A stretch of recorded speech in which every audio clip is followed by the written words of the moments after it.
What are capital gains? And my second question behind that is, who cares? Yeah, good question. The term capital gain refers to the increase in the value of a capital asset when it's sold. So, just to put it simply, a capital gain occurs when you sell an asset for more than what you originally paid for it. And almost any type of asset that you own is a capital asset. So, if you go buy a bicycle for $100 and you sell it to your friend for $150, you had a $50 capital gain. Now, what happened when you actually sold that asset is that you realized your capital gain. So in things like stocks, you might buy a share of Apple for $100 a long time ago, and now it's worth $1,000. What you have is a $900 unrealized capital gain. And when you sell that stock, you have realized your capital gain, and the government's going to come along and say, I'd like to take a slice of that in the form of capital gains tax. That's how it works today. There's different capital gains tax rates depending on how much money you make. There have been proposals, believe it or not, to tax unrealized capital gains. And this one,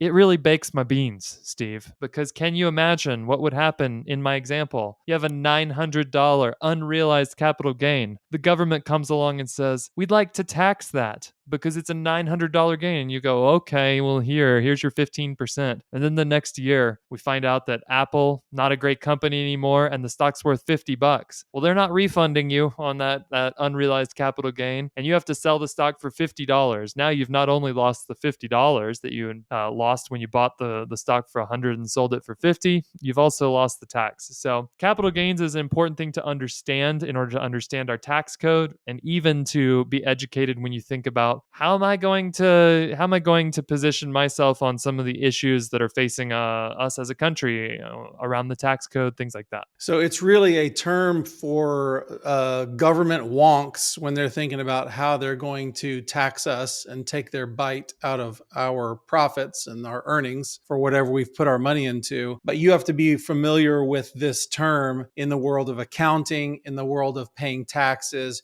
You just have to understand that when you sell something for more than you bought it for, that's when the government raises a red flag and goes, you're going to realize what it's like to deal with the government because we like capital gains. Yeah, they like money, and so they would like some of yours. And it's why it's really important to keep good records. There's certain assets that some amount of capital gains are tax free. A primary residence is probably the biggest example. If you're married, you can make $500,000 on the sale of a house before you have to pay any capital gains taxes.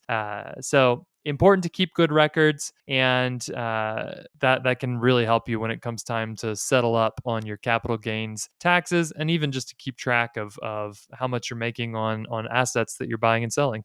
Great. For more financial education as well as inspiration and equipping for the biblical family leader, subscribe right now. You can do it right now to the Abraham's Wallet podcast. We're on YouTube, Apple Podcasts, Spotify, and your favorite podcast platforms.